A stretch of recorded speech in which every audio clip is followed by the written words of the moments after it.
Olha, já parou para pensar que o celular guarda uma espécie de diário? Pois é, um registro bem detalhado da nossa vida digital, mesmo quando dizem que os dados são anônimos. E é exatamente um desses diários que a gente vai abrir hoje. E o que a gente tem aqui é o nosso mistério central. É um bloco de código, sabe, bem denso e que à primeira vista parece, sei lá, indecifrável. Isso aqui é um relatório de análise de um smartphone qualquer, totalmente anônimo. Parece uma coisa super impessoal, né? Mas será que é mesmo? Pois é, essa é a grande pergunta que vai guiar nossa análise.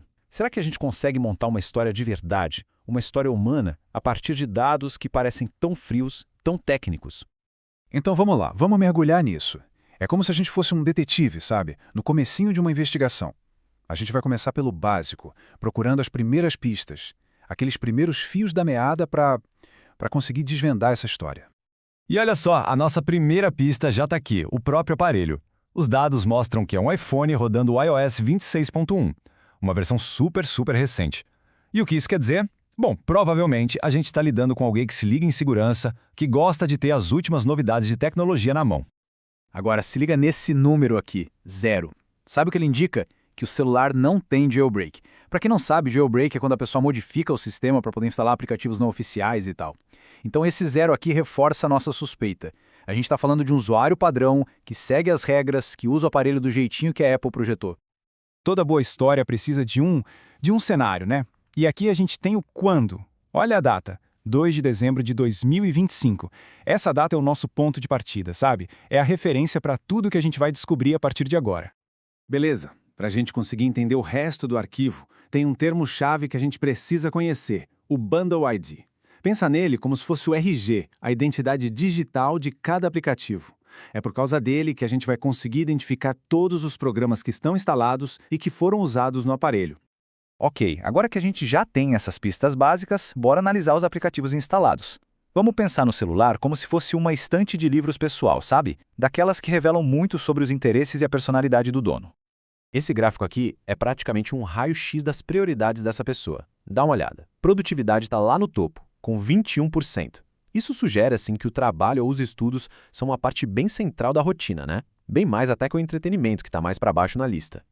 E isso aqui desenha muito bem o perfil de um profissional moderno. A pessoa usa os dois ecossistemas, né? Usa ferramentas tanto da Microsoft quanto do Google para trabalhar. É alguém que claramente sabe integrar diferentes plataformas no dia a dia. E aqui que a nossa investigação dá um salto gigantesco. Os aplicativos entregam a localização. A gente está falando de alguém no Brasil. Olha só os apps: MeuGov, eTítulo, bancos digitais como PicPay, Nubank, serviços como iFood. De repente, não é mais um usuário anônimo qualquer no mundo. Agora, é o retrato de um cidadão brasileiro. Bom, até agora a gente olhou para a estante de livros, né? Para os aplicativos que a pessoa poderia usar.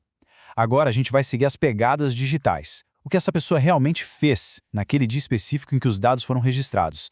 E os dados de uso contam uma história bem interessante, de foco intenso.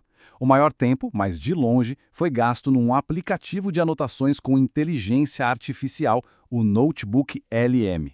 Foram quase 5.500 segundos. Isso dá mais de 1h30.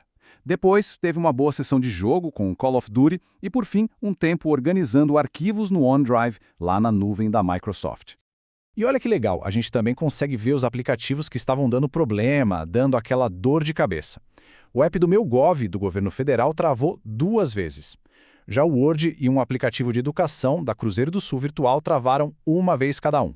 São aqueles pequenos momentos de frustração digital que todo mundo passa, né? E ficou tudo registrado aqui. E o que tudo isso mostra pra gente? Que a gente não está olhando para uma foto, mas sim para um filme. Esse perfil não é uma coisa parada, estática. A pessoa está ali, gerenciando ativamente o celular. Comprou um aplicativo novo, reinstalou outros 4, atualizou mais um, tudo no mesmo dia. É um usuário super engajado com seu próprio ecossistema digital. Então tá, chegou a hora de dar um passo para trás e olhar o quadro todo, observar o retrato completo e, surpreendentemente detalhado, que a gente acabou de pintar. E tudo isso, vale lembrar, a partir de um arquivo que, em teoria, deveria ser completamente anônimo.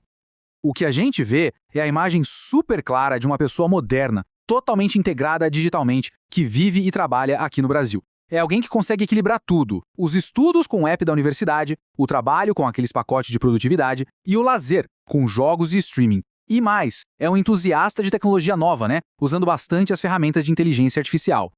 No fim das contas, todo esse exercício mostra uma coisa muito importante. Mesmo que os dados não tenham um nome, um CPF ali anexado, eles carregam uma história, uma narrativa bem clara e detalhada. A tal da anonimização pode até esconder a identidade, mas ela não esconde necessariamente o comportamento, os hábitos, a personalidade. E isso tudo deixa a gente com uma reflexão final, né? Isso que a gente viu foi o arquivo de um único dia, um dia só.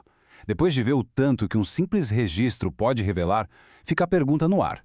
Que tipo de retrato será que está sendo pintado sobre a vida digital de cada um de nós todos os dias?